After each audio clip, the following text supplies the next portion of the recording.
دا بعضې بد اخلاقه د اهل حدیث باره کې دا لوپټې وایي په سر کړي رومال ته لوپټه وایي دا لوپټه نه ده الحمدلله دا موږ د صحابو نه ثابتو چې عثمان رضی الله عنه نبي علیه السلام ویلې یو وخت به را روان دا انسان به ډېر مظلوم دا جنتي دی صحابو یې موږ ته مخ نه ښکارېدو او دا رومال یې په سر کړی په داسې طریقه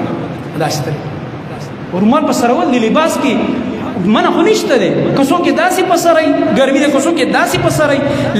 دا د دې دلیل دی چې دا سړی جاهل ده دا د خبرې چې ځکه په لباس کې د الله نبي موږ ته اجازت راکړی کل ما شئت والبس ما شئت څه دې خوښوي خوراک څه دې خوښوي اغونده لباس هم جایز خوراک هم جایز مګر چې حرامو او د کافر مشابهتو بې ځان ساته یو چا سره د په خبره کې اختلاف دی په اخلاقو په دلیل خبرې کوه سپک نوم مه یادوه بعضې مولیان دي په دې سوشل میډیا هغوی هم دا سپک الفاظ وایي د علماو په باره کې کله سپک الفاظ وایي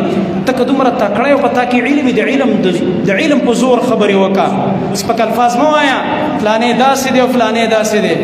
او کله چې کوم دی نور غلط الفاظ وایي دا بعضې بد اخلاقه د اهل حدیث باره کې دا لوپټې وایي په سر کړي رومال ته لوپټه وایي دا لوپټه نه ده الحمدلله دا موږ د صحابو نه ثابتو چې عثمان رضی الله عنه نبي علیه السلام ویلې یو وخت به را روان دا انسان به ډېر مظلوم دا جنتي دی صحابو یې موږ ته مخ نه ښکارېدو او دا رومال یې په سر کړی په داسې طریقه داسې طریقه رومال په سرول د لباس کې منع خو نشته دی که څوک یې داسې په سروي ګرمي ده که څوک یې داسې په سروي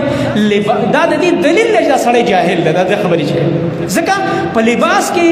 د الله نبي موږ ته اجازت راکړی کل ما شئت والبس ما شئت څه دې خوښوي خوراک څه دې خوښوي اغونده لباس هم جایز خوراک هم جایز مګر چې حرامو او د کافر مشابهتو بې ځان ساته حرام خوراک مه کوه نور چې څه خوښوي چې تا له الله وس درکړی روزانه د ګډانو تیکې خوره تا ته خو الله دا نه وایي چې ولې دې وخوړل روزانه ځان له چې کوم دی د شاتو شربت یې جوړوه او څښئ تا ته خو الله دا نه وایي چې ولې دې زما نعمت وخوړ شکر کوه او لمونځ کوه او عبادت کوه تا ته خو الله دا نه وایي چې تا ولې ښایسته قیمتي جوړه اچولې ولې دې مزېدار رومال اخیستی ځان له ولې دې دا قیمتي څپلۍ اچولي نه دا جایز دي دی پر چې څوک خنداګانې کوي دا جاهل دی دا په دین نه پوهېږي دا بېدینه دی د علم نسبت خو لا لرې خبره ده ته عالم ویلی شي دا سپک الفاظ په شریعت کې ناروا دي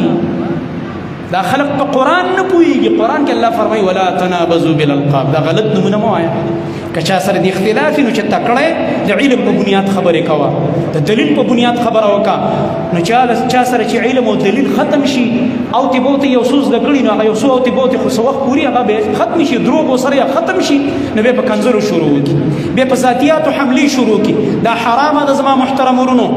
دا ناروا کار دی دې نه ځان ساتل پکار دي که عالم دې هم ځان دې ته وساتي او که امین دې هم ځان دې ته وساتي دغه رنګه مسلمان ته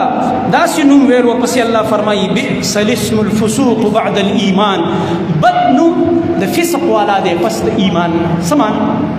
یو سړی کلمې ویلې زما مسلمان ورور دی زه چې ورته ګورم اول صف کې راځي ما سره لمونځ کوي په شرک مې نه دی لیدلی په بدعت مې نه دی لیدلی نوره کمزوري خو په هر چا کې شته ما کې هم ګناه شته تا کې هم ګناه شته او ته ورته څه دا یهودي دی دا د یهودیانو ایجنټ دی دا فلانې دی نه دا کار به نه کوي دا فتوی به نه لګېد تا دی لیدلی چې دا یهودي دی تا دی لیدلی دی چې د یهودو سره ناستی دی او د هغوی سره لګیا دی څه دغه کوي په یهودیانو سره دی لیدلی دا د سیاستدانانو کې به دا مرض دا ټاپې لګي د دې وجه نه زه ټولو ته نصیحت کوم که علما دي که سیاسي پارټۍ دي خپل اختلاف کوئ په دلیل یې وکئ په اخلاقو یې وکئ په بد اخلاقۍ مه کوئ